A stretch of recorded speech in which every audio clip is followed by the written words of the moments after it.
عمر!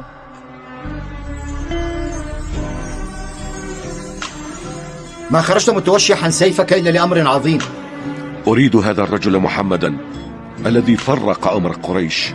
كيف قلت؟ رجل لرجل. والله لقد غرتك نفسك يا عمر. أترى بني عبد مناف تاركيك تمشي على الأرض وقد قتلت محمدا؟ بل أمضي بعد إذن إلى بني هاشم بنفسي ليقتلوني به وينقضي هذا الأمر. أهون الشرور بل أعظمها. أفلا ترجع إلى أهل بيتك فتقيم أمرهم أولا؟ أيوة أهل بيتي. أختك فاطمة بنت الخطاب وزوجها ختانك وابن عمك سعيد بن زيد بن عمرو، فقد والله أسلما وتابعا محمدا على دينه.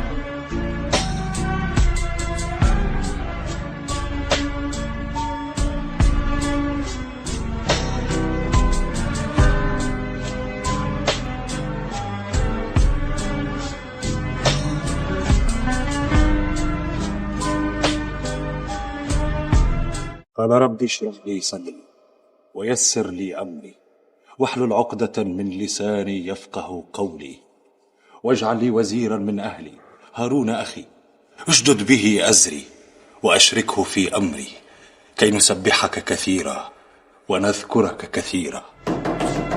فاطمة، سعيد، وأنا ذا عمر.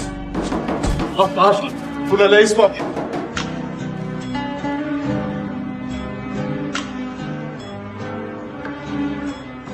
أخي؟ فهذه الهينمة التي سمعتها عندكما؟ ما سمعت شيئا إلا حديثا تحدثناه بيننا. بلى والله، لقد سمعت أنكما صبأتما وتابعتما محمدا على دينه، فلا تكذبا. أرأيت يا عمر لو كان الحق في غير دينك؟ إذا فعلتما. عمر! قض عن زوجي أيها المتجبر! عمر! يا عدو الله، أتضربني وزوجي على أن نوحد الله؟ ما كنت فاعلا فافعل. أشهد أن لا إله إلا الله وأشهد أن محمدا رسول الله. أجل قد أسلمنا على رغم أنفك.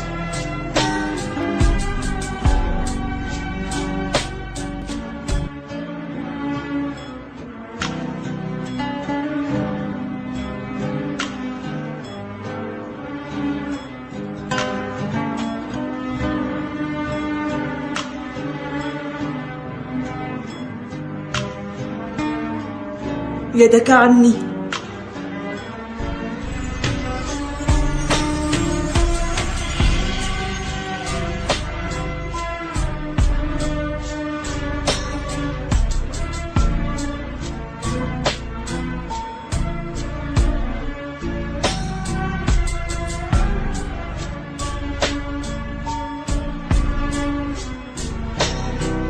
هذا الذي كنتم تقرؤون منه؟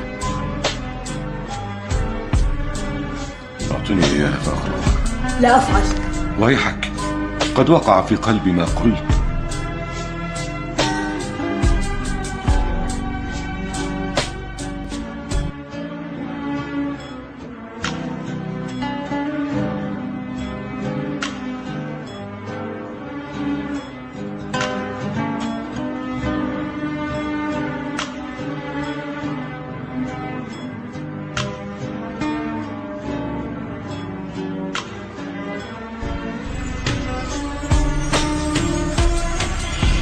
من هذا فرت قريش.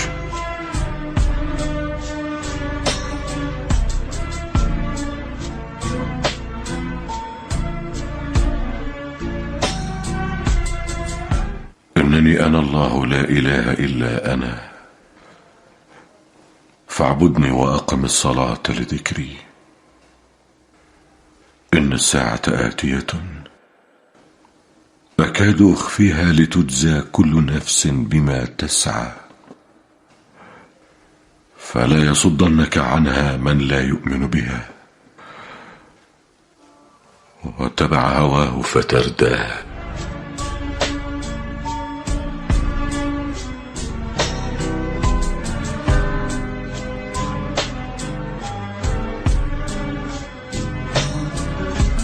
ينبغي لمن يقول هذا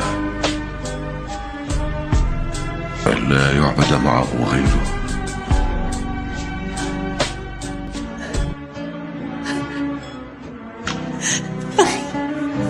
سيدي وحبيبي. خباب، أنت القارئ؟ أبشر يا عمر، فإني أرجو أن تكون قد سبقت فيك دعوة رسول الله.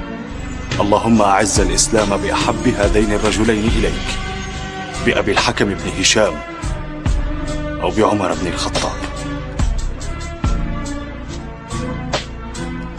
أو قد قال ذلك؟ أما والله قد قالها.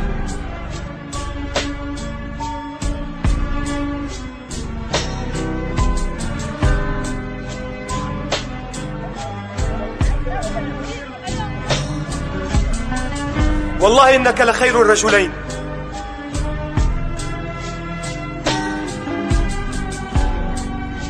وما أظن دعاء النبي يخطئك. خذوني إلى رسول الله وأصحابه.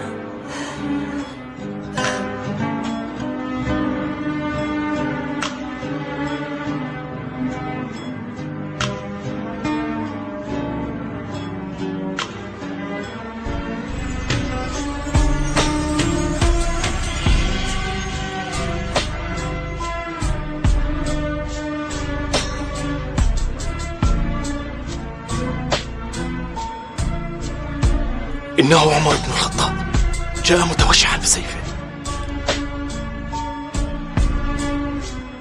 ما لكم قد وجدتم؟ افتحوا له، فإن يرد به الله خيرا يسلم، وإن يرد غير ذلك يكن قتله علينا هينا.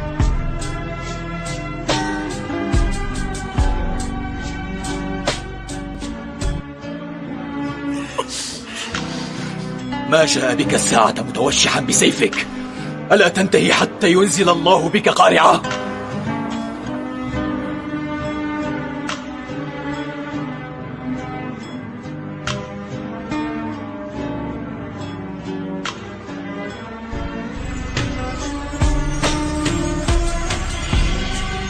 يا رسول الله، جئتك أؤمن بالله ورسوله وبما جئت به من عند الله. الله أكبر، الله أكبر، الله أكبر، الحمد لله.